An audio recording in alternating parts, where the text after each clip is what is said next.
उधर बीजेपी के वरिष्ठ नेता और पूर्व कैबिनेट मंत्री रामविलास शर्मा से खास बातचीत की है हमारे वरिष्ठ संवाददाता पवन सिवर ने। सुनिए उन्होंने क्या कुछ कहा।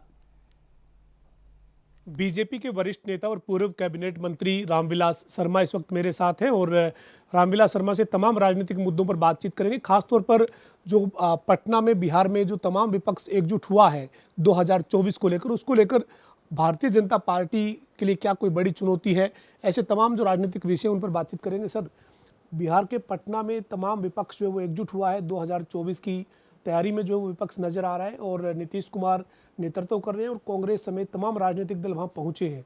रामविलास शर्मा का राजनीतिक तौर पर लंबा अनुभव है, आप क्या समझते हैं सर, ये विपक्ष की एकजुटता कितनी कारगर होती हुई दिख रही है आपको? देखिए पवन जी, एक तो इनका मुहूर्त खराब हो गया।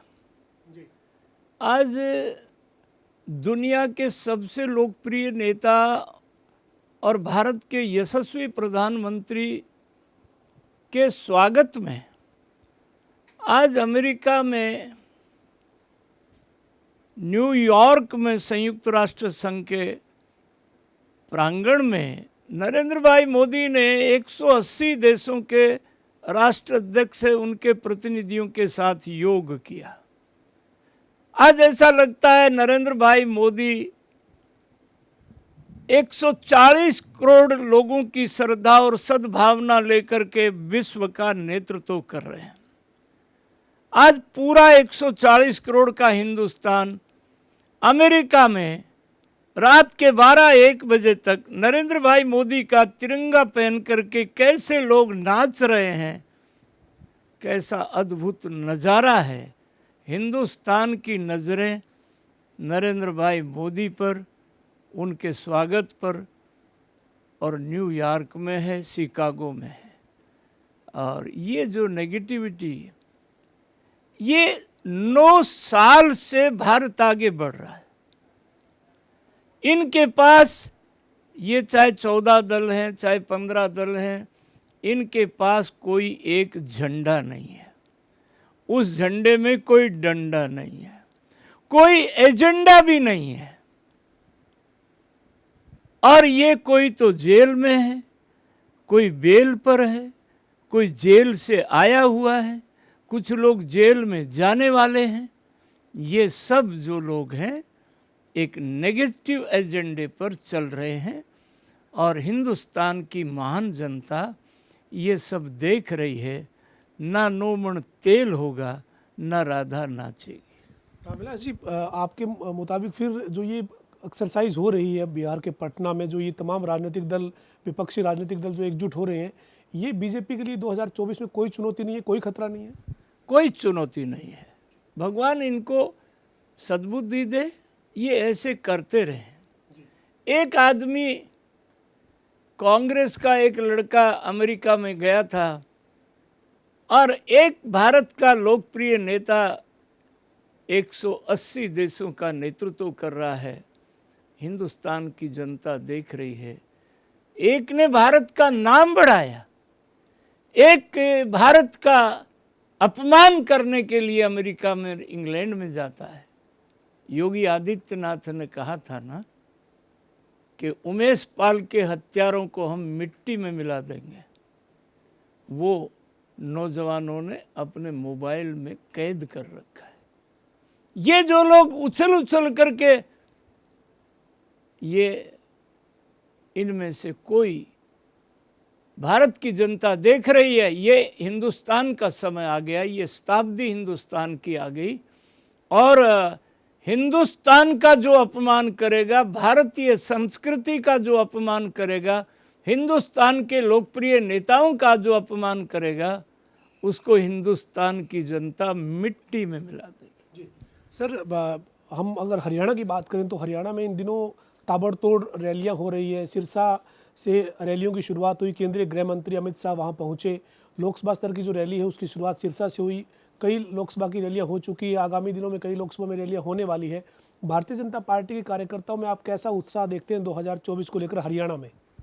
2024 का पूरे हिंदुस्तान के हाड़ी पाड़ी ने, गांव गरीब किसान ने, हरिजन बैकवर्ड बेरोजगार नौजवान ने नरेंद्र भाई मोदी को प्रधानमंत्री मान लिया है और हमारी हर लोकसभा की रैली हो रही है। भारत के यशस्वी गृह मंत्री सिरसा में आए थे। 29 को भारत के रक्षा मंत्री ठाकुर राजनाथ सिंह जी अंबाला में आएंगे। श्रीमान नितिन गडकरी, जिनको लोग बुलडोज़र भी कहते हैं, ब्रोडोज़र भी कहते हैं, जो सड़क कूट रहे हैं, वो आ रहे हैं। कुरुक्षेत्र में 30 तारीख को हमारी रैली हो रही है। हर लोकसभा में भारतीय जनता पार्टी ये 30 मई से 30 जून तक हम महासंपर्क रैलियां कर रहे हैं। उनमें लोगों का उत्साह बड़ा भारी है, कार्यकर्ता बहुत उत्साहित है। सर, इन रैलियों में एक बात और हो रही है। अमित शाह जी ने भी कहा कि 10 की 10 लोकसभा सीट 2019 की तरह 2024 में भी हरियाणा की जनता बीजेपी की झोली में डालेगी। लेकिन हरियाणा में इस वक्त एक पार्टी के साथ गठबंधन के साथ सत्ता में है, तो क्या फिर लोकसभा में वो गठबंधन नहीं होगा? मतलब जिस तरीके का बयान है, जिस तरीके से लोगों से अपील हो रही है। देखिए पवन, ये आपने बड़ा उचित समय में उचित बात पूछी है। हरियाणा 1 नवंबर 1966 को बना था। आज 54-55 साल के बाद भी हरियाणा की राजनीति में दो ताकतें, हमको जनसंघ के नाते, फिर बीजेपी के नाते, और चौधरी देवीलाल को गांव की ताकत के नाते, हमारे स्वर्गीय डॉक्टर मंगल सेन, हम सब ने उनके साथ काम किया।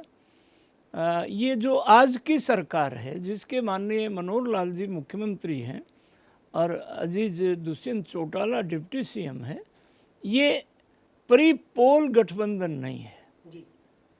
हमने अलग अलग चुनाव लड़ा था और क्योंकि हमारी सीट 40 आई, दुष्यंत के पास 11 आई, तो ये गठबंधन विधानसभा में और सरकार के लिए हुआ। सरकार ठीक चल रही है। यानी ये गठबंधन जो है वो सरकार के लिए है, तो ये चुनाव में जब चुनाव आएगा 2024 का, तो गठबंधन रहेगा या नहीं रहेगा, ये अभी कुछ इस पर कहा नहीं जा सकता। नहीं, गठबंधन सरकार 19 में सरकार गठबंधन में है, 4 साल का समय बीता है और गठबंधन की सरकार अच्छी चल रही है। लेकिन लोकसभा चुनाव में गठबंधन रहेगा या नहीं रहेगा सर? नहीं, लोकसभा चुनाव 2019 का बीजेपी ने, हरियाणा की महान जनता जनार्दन ने नरेंद्र मोदी के नाम पर और सरकार के काम पर 10 की 10 लोकसभा आज भारतीय जनता पार्टी के मेंबर पार्लियामेंट हैं। तो 2024 का क्या भविष्य है सर? 2024 का अच्छा भविष्य है। हरियाणा की जनता बहादुर जनता और ये संघर्ष की पहचानती है। भारतीय जनता पार्टी को नरेंद्र भाई मोदी के नाम पर और सरकार के काम पर 10 की 10 लोकसभा सीट बीजेपी को मिलेगी। बहुत धन्यवाद सर। हमारे साथ पूर्व कैबिनेट मंत्री और बीजेपी के वरिष्ठ नेता रामविलास शर्मा थे, जिनका ये कहना है कि जो महागठबंधन के लिए बिहार में जो विपक्ष एकजुट हुआ है, ये उनका जो जिस तरीके की उनकी रणनीति है वो सिरे नहीं चढ़ेगी, क्योंकि आज देश में प्रधानमंत्री नरेंद्र मोदी का जो कद बढ़ा है, जिस तरीके से उन्होंने देश का गौरव विश्व में बढ़ाया है, इसके बलबूते पर एक बार फिर यानी तीसरी बार नरेंद्र मोदी ही देश के प्रधानमंत्री बनेंगे और हरियाणा में भी 10 की 10 लोकसभा सीट पर भी जीत का दावा रामविलास शर्मा ने किया है।